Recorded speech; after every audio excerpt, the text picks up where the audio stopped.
So we normally have interviews every Friday, and this Friday we just didn't have a guest. Actually, we had a guest, but they rescheduled to later this month.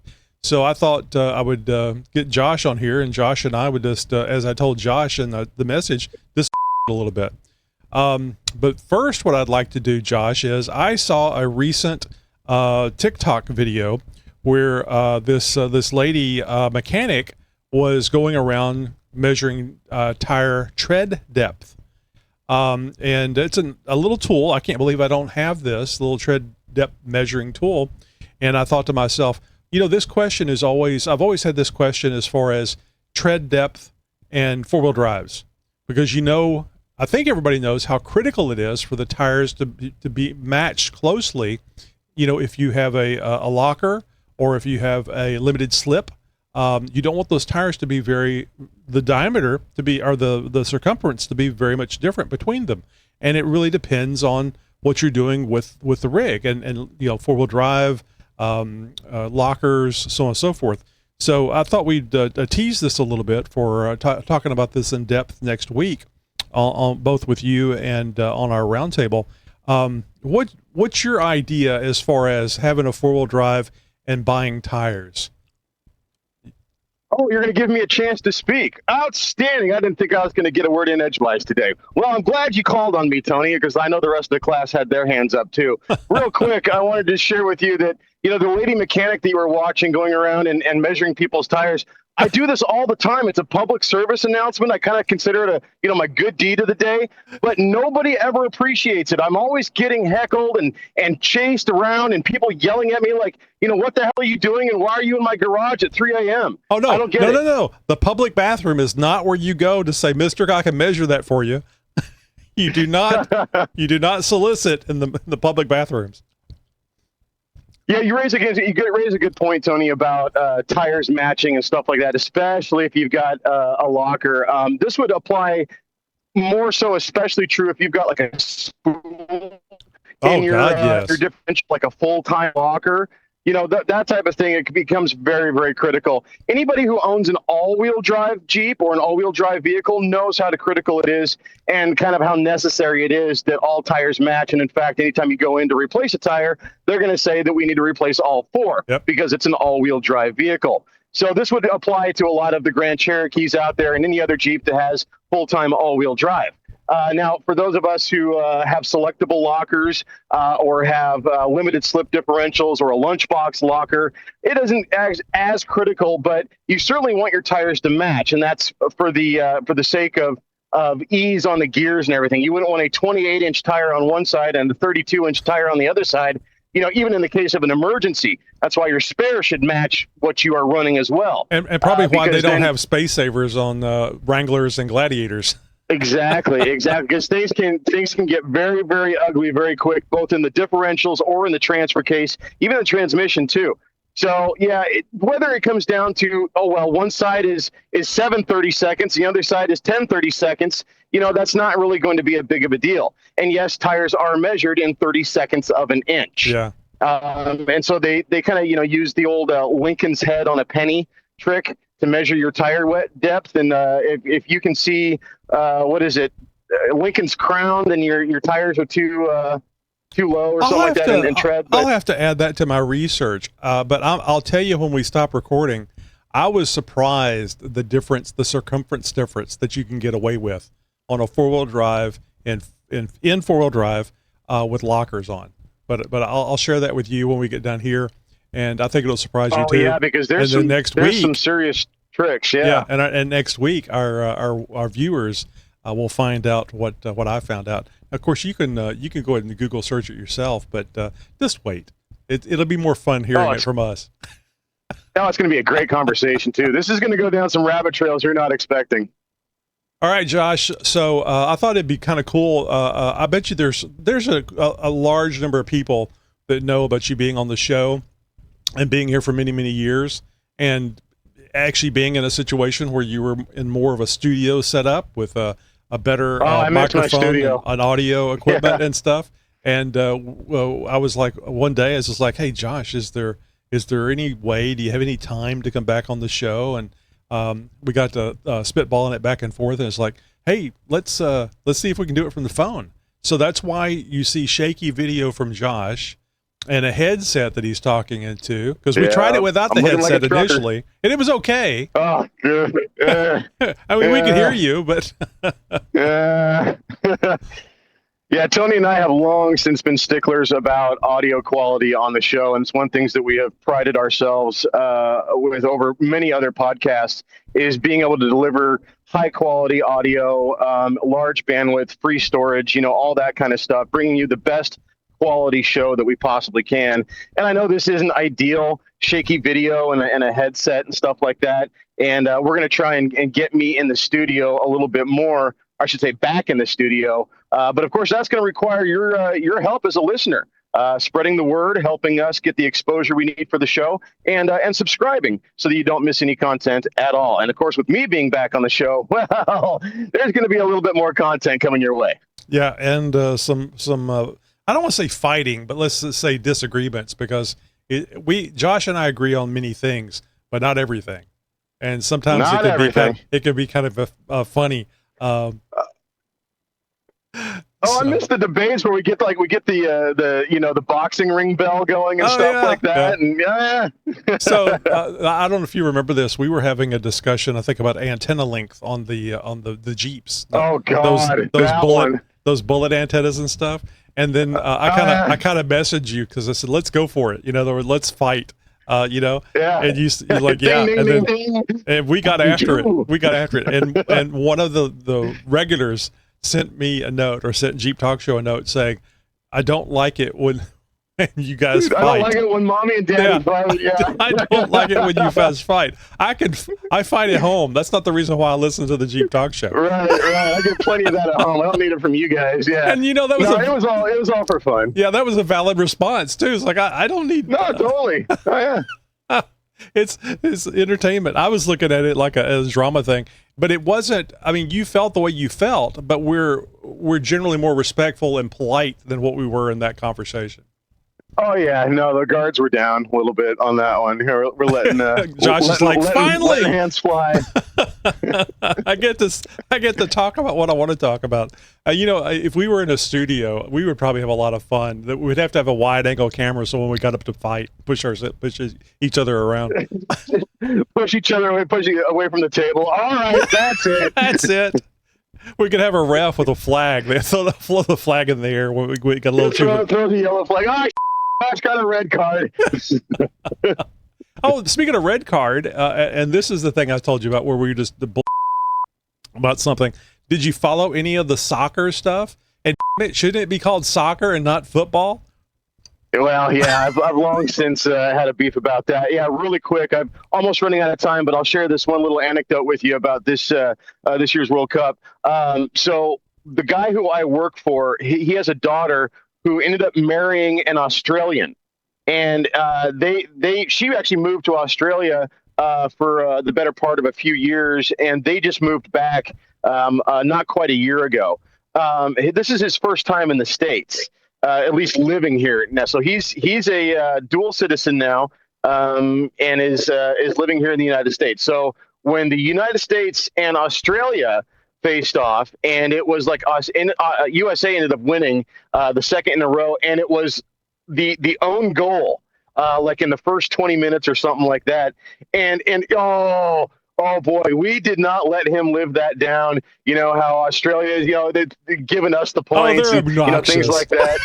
Oh no, just endless, just absolutely obnoxious. So that was a lot of fun. I mean, of course, he was giving it right back to us and stuff like that. So there's no crying, but no, it's good times. Yeah. Good times. So I'm not following every game, and I'm not a huge soccer fan by any stretch of the imagination. But when the U.S. plays, I'll try and catch a little bit of the match and see how things go. And of course, try and stay up on top of the points and all that. And when we win, try and rub it in anybody's face that we can. Yeah, I think they need to make the field twice the size that it currently is. That would make it more interesting. I think, if we start including brass knuckles into the game, I think that could get really interesting. We'll see. But just my 2 cents. FIFA, if you're listening, I'm just saying. What is the one where you beat the shit out of each other? Oh, it's rugby. That's hockey. That's Oh hockey. yeah, hockey rugby, too. Yeah, and especially where the women, these big burly women, are beating the shit out of each other. Now we're talking. Josh, how much does an Uber driver make in a day? Funny thing is I just can't get a passenger. You need to put the Jeep Talk Show logo on the side. That what was it? The cash cab. What was that cash cab thing? You know, we should do interviews from. Josh isn't doing an Uber. He's delivering. I mean, getting stuff for the company, taking stuff away from the company that he works for. But it'd be pretty funny to actually do interviews, Jeep Talk Show interviews, and you go pick them up and drive them around. That would be funny.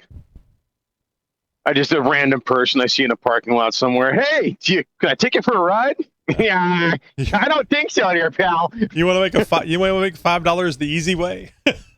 Oh God! Shots fired! Shots fired! And then there's always that one who goes, "Sure," and then you drive away. All right. All right. So anyway, we were talking earlier about the how you've been on the show for a long time. I think we got sidetracked talking about something else. You've been on the show for a long time. You left the show. We agreed like 3 years ago, right? Yeah, it was May of 2023, I believe, that I had to step back. So it was 3 years ago this May. And I'm sure people would understand why you wouldn't want to record with me any longer, but that wasn't the case. No, it was definitely nothing that was forced on me by Tony or by the show or by sponsors or any supporters of the show by any stretch of the imagination. It wasn't anything that you, the listeners, wanted. In fact, it was something that life forced on me.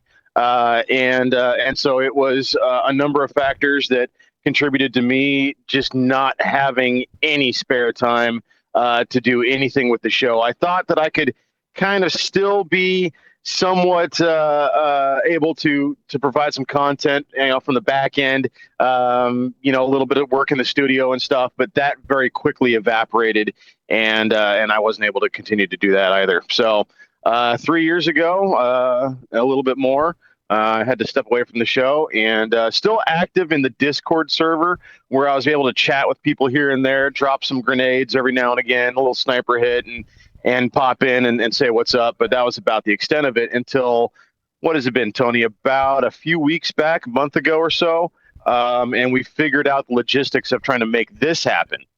And yeah, it seems to be working out, at least somewhat. Skype had beat the hell out of us years ago, just trying to do when you're sitting in a house with high-speed internet. The technical difficulties that Skype we would went beat the through hell out of us from the beginning. So thinking about doing this from a moving vehicle was like, no, that won't work. But we tried it, and here we are. Well, and the service area that I work in has a fair bit of mountainous terrain and rural area and stuff like that, where even cell phone service isn't that great. We see that, and so we ran into that a little bit, even trying this, even in today's technology of 5G and all that. So a lot of people they think they don't see anything. I mean, this show isn't about building Jeeps. This show isn't about wheeling videos. I mean, there's plenty of that on the internet, plenty of that on YouTube. We're here for entertainment and giving you guys information about Jeeps and Infotainment. Stuff. Infotainment. Exactly. Jeep stole that from us and is using it for their infotainment system now, allegedly. Yeah, right. So we didn't trademark that when we should have. Yeah. So that's what we do here, and if you're looking for how-tos and all that stuff, there's plenty of that out there. But we're doing okay for entertaining people, and I mean, I remember when we initially started the show, it was more about teaching people stuff, how to do things, but not necessarily in a garage setting. That would have been nice, but I was just thinking about this the other day. I was looking at a YouTube. It's a podcast, but it's a YouTube as well. And I was looking at axles, and it was a Toyota one about axles. They were building this, that, the other, welding on things. And I got to thinking to myself, how in the world do they afford this? Because that cost a lot of money. And could you imagine us doing this show and making nothing?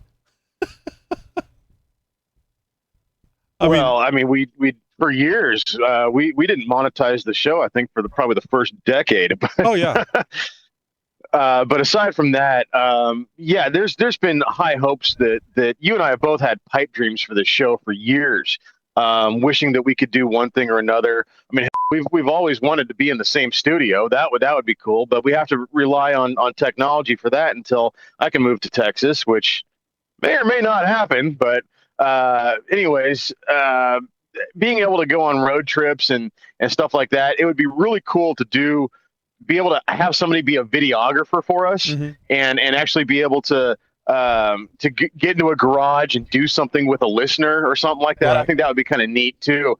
It's like, hey, I'm getting ready to, switch to coilovers. It's like, sweet. The Jeep Talk Show will be there in 3 days and we'll give you a hand. Oh, and could you imagine the coilovers are sent to us by somebody that wants the notoriety? And I just want to mention really quick, neither of us do this for money. I mean, we would have tried monetizing. We would have given up a long time ago if it was about money. No. It's just fun. And I think that you guys can sense that. So, yeah, we talk a lot about money and monetizing things, but only because how cool would it be to be able to do this full time?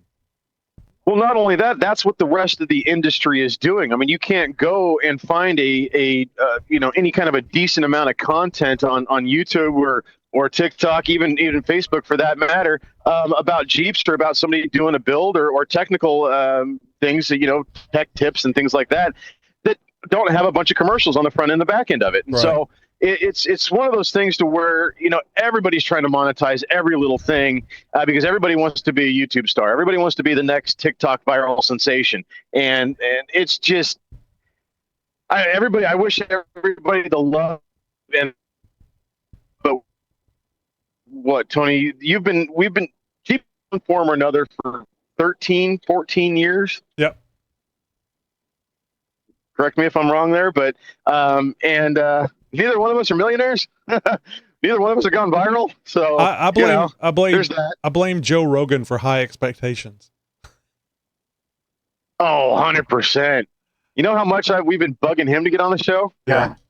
Well, it wasn't just us. Honestly, no, we've been trying for some big names to get on the show because there are people out there who are gearheads, who are enthusiasts, who are like us and own Jeeps and stuff. John Cena, one of his favorite vehicles, one of his favorite rides is an old Jeep YJ. And he finally tracked it down and bought it back years later. Of course, he had the means and the money and all that to do it. But, it would be awesome to get him on the show and have him talk about that story in detail. There's been a number of people. I mean, Joe Rogan is a car collector. He's got a bunch of stuff. There's been a bunch of Jeep enthusiasts over the years who are celebrities who we would love to get on the program. Adam Carolla, huge Jeep guy. And just the notoriety and the exposure of those kind of people just to having a conversation like you are now about vehicles that they own or have owned in the past or things that they do or have done in the past that relate to Jeeping and off-roading and that sort of stuff. So it's out there. There's a lot of people to talk to about this We're just such a small fish in a big pond. Just like Jeep who? And no, we're not going to talk to you. How much are you going to pay me? Oh, you're not? Well, we've actually had a couple of individuals out there, and we're not talking about John Cena or anything like that. People that are probably you could consider them YouTube famous that said, how much can you pay? Or I don't think they said that blatantly. I think it was, what's in your budget or what do you budget for? Yeah, what's your compensation schedule look like? And then another one. This is one from way back when. Said, "What's in it for me?" Which isn't mentioning dollars, but. Well, what was it? What was the saying that we would use? I think it might be who you were talking about. Never go full. Was that what it was? Oh no, that was an interesting one. That was a whole nother one. do you know that I was looking at off-road, which we love Tire Off-Road right here on this on this show. I saw a TJ that was on the site, and they were talking about the owner of the TJ, and they apparently Tyree does work with this guy. It was. I had to go look up the information. You're kidding. Oh my Rob. gosh. Yeah. So the big deal about Never Go Full was actually went out and was talking to some man because he was. How is he on the show? This is way back early on. So so we brought him on sort of as a segment producer, and he was willing and able to do a little bit of traveling to go around and talk with companies or people that were near him. And the thing is that these companies or people would then contact back to the show saying, does this person work for you? Is this person representing you? Just wanted to make sure, because they're asking for this, that, and the other thing, and he was wanting freebies and compensation and free stuff given to him under for the name of of the show. I mean, and we weren't even we weren't even as big back then. And I just want to say for clarity, we heard from somebody that, like you said, they contacted us verifying that was with the show and that he had wanted compensation for coming out to do an interview and so on and so forth, which that was not something that we had discussed. Now, I don't know that did that. This is all allegedly. This is because we never talked to about it. Never said, yeah, that's what I did. As far as I remember, it was what we heard from somebody that contacted us. It was actually somebody that contacted you directly, Josh. And I believe so. And I can't remember the company. Well, you actually went out there and talked to them because they had, for the TJ, they had a clear top. Oh, which I thought was a really cool idea. It was Jeep lids or something like that. And yeah, there was a whole nother thing with that. Yeah, I mean, that could have been a scam that the guy was running. So I don't want to, I just thought it was funny, but the term Never Go Full Rob that you may hear comes from that, that issue that we had with anybody trying to make money off the Jeep name that we weren't even a part of. Yeah, we interviewed the guy. He showed me his manufacturing process and it was out there close to you, wasn't it? Prototypes and stuff. It was about a 3-hour drive for me. It was a good couple-hour drive, 2 to 3 hour drive, I believe, if memory serves me right. Not huge. It wasn't out of the state. A little bit of a trek. Not out of the realm of expectation, but to get one-on-one content like that. I was willing to do a little bit of footwork for it. So, well, it was really cool, and I thought it was neat, a great idea. Of course, I do G-tops now on the Gladiators, so I have clear panels on the Freedom panels, which I really, really like. But back then, because this would have been, like 2012 or 2011. Yeah, I was gonna say right around 2012, 2011. Yeah, right around there. So this was something brand new, and I think it was, if I remember right, it was the same type of. It wasn't like this glass; it was the same type of stuff that's on F-16 canopies and stuff. Yeah, it was literally the same composite material that they used on fighter jet canopies. So it was essentially bulletproof. Yeah. And it was like super UV resistant, and it blocked all of, it blocked every UV ray I think there was or something like that, and it made your Jeep like 20 degrees cooler. The temperature outside was like 107, and the temperature in the Jeep was like 80. Yeah, you had to wear a coat during summer. Yeah. But anyway, I just want to reiterate, we haven't talked about this before, but I want to make sure that it's not, we don't know what happened for sure. We just have, these two things. Anyway, we parted ways with this wasn't worth going down that trail, no pun intended. And now he's working with Tyree Lights, which is great, which may mean that wasn't doing anything he wasn't supposed to do. Maybe it was this other person that was scamming or something. One other thing. So we pretty trusting here on the Jeep Talk Show. We're Jeepers. We want to help other Jeepers out. I mean, you see somebody on the trail broken down, you stop. No Jeeper left behind, that type of thing. And fortunately, we really haven't gotten burned that often. I mean, the thing with really wasn't a burn, but it was a little shady. That was just something that didn't work out, and it was maybe a conflict of ethics at worst case scenario. But yeah, and it's not, gears don't always mesh, right. And so you can't always force an issue or force an employee to work the right way, or in this case, interviewer representing the podcast, whatever it may be. So this is kind of cool. I think I think this was going on while you were still with the show. I did an interview with a very nice gentleman. He had a shop, and he would work on Jeeps and other vehicles. And then I found out after the interview was recorded, I found out from a few people. This is before. Oh no, I think it actually was published. That's how I found out about it. People were contacting me. He was under indictment for working on vehicles and accepting money and then not providing the vehicle back to the owner. So we were talking about like $30,000-$40,000. You can't do that. Yeah, that's a yeah. no-no. You can't do that. I mean, I understand, mechanics, liens, and things like that, how all that stuff sort of works, and I get it. You came in for what you thought was going to be an oil change, and hey, you've got a blown head gasket. And now your cat's pregnant. Yeah. Oh man, when I used to work in car audio, and for those who don't know, I spent about 10 years in mobile electronics, and it was one of those things. The customer states, those things are awesome. Those videos. If you don't know what I'm talking about, do yourself a favor, go to YouTube and just type in customer states, and you will be entertained to no end. But there's countless times somebody would come in and was like, I was in here just 3 days ago. You guys put a stereo in, and now my transmission is making funny noises. It's like, I'm sure the two are related, lady. Okay, let me get right on that. All kinds of stuff like that. It's like, you guys replaced my speakers, and now my rear defrost doesn't work anymore. And it's like, the two aren't related, and we weren't even in that area. So it's just all these sorts of things that people will blame on just because you were adjacent. Guilt by association. You were the last one that touched it. It must be your fault. Yeah.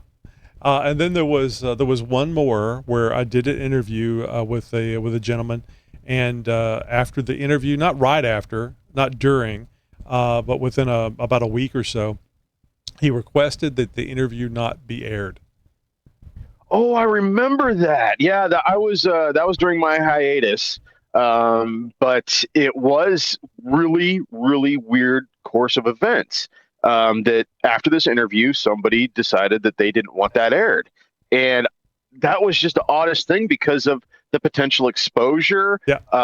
And just the cross promotion and everything else there's nothing wrong with it. Right. And I think I remember hearing, behind the scenes, a brief snippet of it there.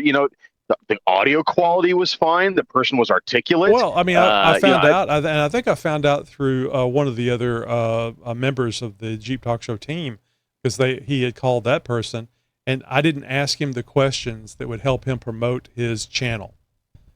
It was supposed to be a promotion interview for him, which he never. And you didn't give him enough opportunity for the plugs. Yeah, okay. He never articulated that, and he didn't say anything in the interview. I know a lot of people, and keep in mind, none of these interviews are in person, but I understand that there's lots of people out there that don't like conflict. So I can understand where he may have been nervous about telling me, no, this is what I want to talk about, or so on and so forth. In fact, we've made changes in the interview process where people read through this understanding, and they have to click to sign to understand that this is our property. Oh yeah, no, yeah. You think the White House was the first to have a memorandum of understanding? No, the Jeep Talk Show had that first. Just saying. Yeah. So I mean, another thing we should have. I mean, but anybody that doesn't want it aired, that's fine. I mean, I can't see us putting something out unless they confess to killing John F. Kennedy or something, and that's going out. Wow. That's as good podcasting. So you say you know where the bodies are. Yeah. Okay. I don't know. Can you hear the Corso? I don't know what she's barking at. There's nothing out there. I've got security cameras set up here. I just like being able to see outside, especially when the dogs bark. And she's just going nuts. I think she wants her owner to come home. I'm in a big ass rattle trap right now, so there's all sorts of things that make noise in this truck, and I can't believe that it hasn't come over the mic yet. But I don't hear it. Yeah, well, maybe I'll hear it. Maybe I'll hear it during edit. Yeah, and I'm trying to think. I think that's it. We've had some interesting situations, but given that the number of people that we've interacted with through the Jeep Talk Show and before that the XJ Talk Show, I'm really surprised things have gone as well as they've gone. I mean, most people are honest. Most people are forthcoming. And I don't know of any situations where people just lied, except for the one that was wearing an ankle monitor while I was interviewing him. Seriously. Honestly, I can't believe that we didn't get a cease and desist or get canceled or something. I'm talking about when we were doing the Tony and Josh show. Oh yeah. But that's on YouTube. You guys can still find Tony and Josh. But yeah, those gems are still out there. Oh, good God. But no, you're right. I mean, the fact that we've been able to be doing this for so long, and there's been so many that have also attempted to do something similar to what we're doing, and they've come and they've gone, and we're still here. So, I think we've talked about this before. I'm really surprised at the chemistry that you and I have, because it was like I was doing the show, and I said, I need somebody on this show to help me. And I said, somebody want to be on the show on the XJ Talk forum. You chimed in, and then you had some background doing DJs and stuff. And also too, I think you're aware of this. You just like to talk, which is perfect because you don't like having somebody just kind of, looking at you and going, yep. So, but the chemistry, so, it wasn't, and I've had other co-hosts and they've been very good. But it's not the same as the chemistry between you and I. There we go. Go ahead. Well, I was going to say, it wasn't just I threw my hat in the ring and you picked a name out, and it was me. It was one of these where I had the gift of gab. I think I was only a few years out from my retirement of being a strip club DJ, and so I had years and years of on the mic experience. There's people that just did that dog thing, hearing a noise. Strip club. Yeah, I know. It's right. That was surprising to me. I think you were doing the show for 2 or 3 years before I found out that little tidbit. Yeah. It's like, no, Tony, I've got all kinds of on the mic experience, such as, well, let me tell you. So no, we've oftentimes joked about how I should write a book or something like that, from tales of a strip club DJ and things like that. I've shared a few campfire stories over the years of some incidents that have been noteworthy and whatnot, but there's so many that have come and gone. There's a lot of water that's been under the bridge since those days. That ain't water, yeah. Alcohol, tears, and the stuff that squirts. It's actually really, really interesting. Oh, and by the way, Josh is up in Oregon. I think you've been in Oregon all your entire life, right? In the Northwest my entire life. I moved around a bunch. By the time I was 21, I had moved more times than I had birthdays. But I've lived in Oregon and Washington my entire life. And this may be too personal. The company that you did CAD design for, they let you go, and then what was it? 6 months around COVID. 6 months to a year. They wanted you back. Is that right, or was it? Oh no, it was like 6 days. I got the phone call. And you left and you found a job. You found another job immediately. Oh no, I had three job offers before I got home that day. I mean, it was a Friday afternoon. It was June or July of 2020, and right in the middle of COVID. Everybody's freaking out. I had been working from home, doing the telecommuting thing. Oh, that's right. Because I had a computer in my studio. I had a computer set up that was capable enough of doing the CAD work that I was doing. And so they set me up with the secure connection so I could do the DoD work and stuff like that, and be able to securely transmit the data and the jobs and the designs and all that sort of stuff. And it was great because my commute, I was 2 days in the office and 3 days at home or something like that. And then it would switch. But the commute that I normally had was a minimum of 45 minutes to an hour in the morning. When COVID came around, that dropped down to like 25 minutes. Oh my God. Because there's nobody on the freeway. Right. And so I'm like, I'm normally doing 17 miles an hour. I'm doing 85. And like, this is just freaking great. But I'm sure everybody experienced that to some degree or another. And I had that note that said I was an essential employee and all that sort of stuff. We started making, because the company I worked for had a machine shop attached to it, and we started making ventilator parts and stuff like that. That was a freaking joke. But it got to the point where the industry was really getting hit hard, and I was too high up on the totem pole, had been there too long, was making too much money. And so it was, here's your severance package, and we're letting you go. So 6 days. Well, I was real happy that they were calling you back, but I certainly understand not wanting to go back to that drive back and forth. And I just want to correct something. That was just it. I just want to correct something. You were doing 85 on the highway, but you were not driving your XJ. You had a commuter. That's the only reason why you were able to do 85 on the highway. Yeah. No, certainly. People that know you go, an XJ, 85, like, wait a minute. He's still alive. Yeah. So anyway, circling back to the first part of this conversation, we like to entertain. We like to tell you guys stories and experiences and stuff here, and hopefully you're enjoying that and like enjoying this conversation. You're listening to us today.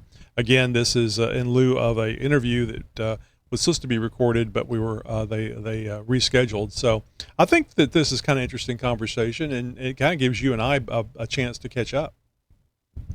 A little bit. I think this is probably some of the most that people have heard of me if they're new to the show in the last few years, and getting to know a little bit more about me and what's going on behind the scenes and that sort of stuff. So, I hope you guys enjoy.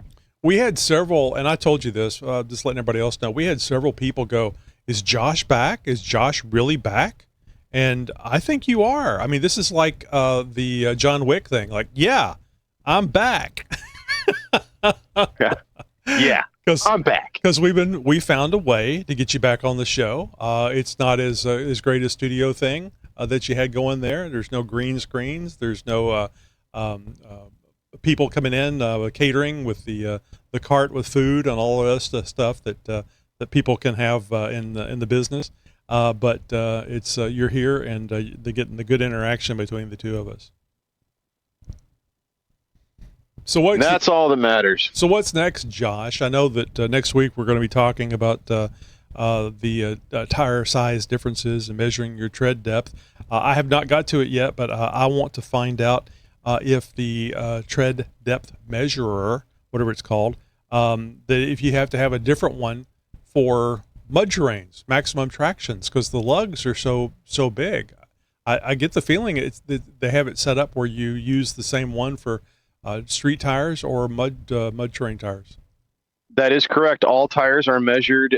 Tread depth is measured in 30/2 of an inch. So yeah, it's whether you have a metric or a standard rim or mud terrain or a street tire. It doesn't matter. The tread depth is measured the same way with a tread depth indicator tool. It looks like almost like a very, very small tire gauge that has a flat tip on it. Or a flat flange on it, and a little tip that comes out, and a little spring-loaded thing that goes down into the tread, measures it sits on top of the tread and measures the depth of it. So they're like $5 or $6 on Amazon. Super cheap. Oh, 100%. And a really good thing to have too, especially if you have inspections in your state, your county. It's a good thing to know before you go there. Well, not only that, let's look at it this way. You're maybe around 50, 60, 75% tread, or maybe you're at a position where you're ready to upgrade size, or maybe you're ready to go from all terrain to mud terrain or something like that. And so you're getting ready to maybe perhaps sell those tires, getting ready to help move those on to somebody else. You can actually give them an accurate measurement of how much tread is left. You can translate that into a percentage if you want, a little bit of math. And it's just worthwhile information, and it's going to cost you $3 to $8. So why not? Yeah. And also too, you can make plans. Also too, you can use it to lie to the wife and say, but honey, I got to get new tires. look, I got it right here. The tool tells me so. Yeah.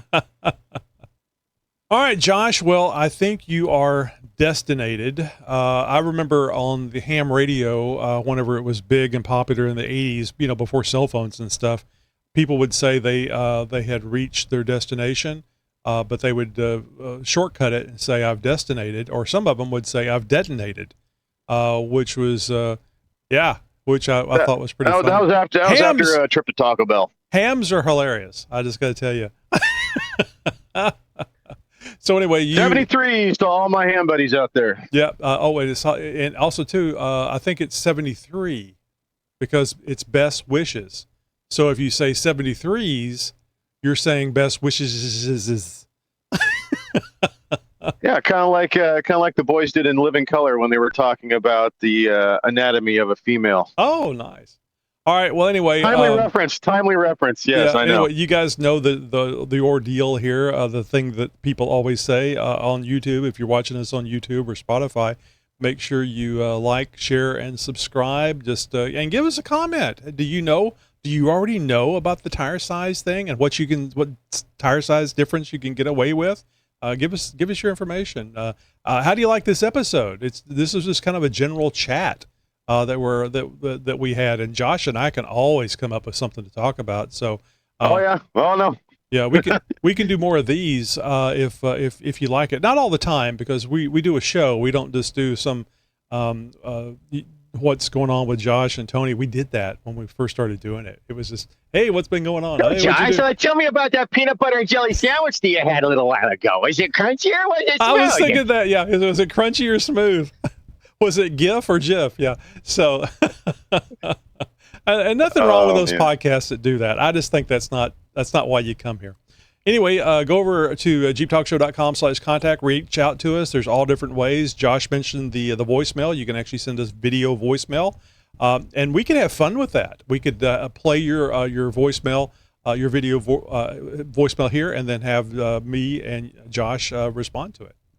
Well, I'm waiting for one corny out there to really go above and beyond some Nikki G and like do some costume stuff or get really weird. I mean, I know there's some weirdos out there. I live in Oregon. You think I know about weird? All right. So don't make me do it. I want to see you guys do it. Use that jeeptalkshow.com/voicemail link and let's have some fun. We could do the Jeep Talk Show weirdo meter where I rate it and you rate it. All right, you guys, thanks for watching, and make sure you give us comments and do all the stuff you're supposed to do that all the listeners out there and viewers are supposed to do. We'll see you later. Thanks, Josh. You bet. Bye-bye. You're my friend. You're my new friend.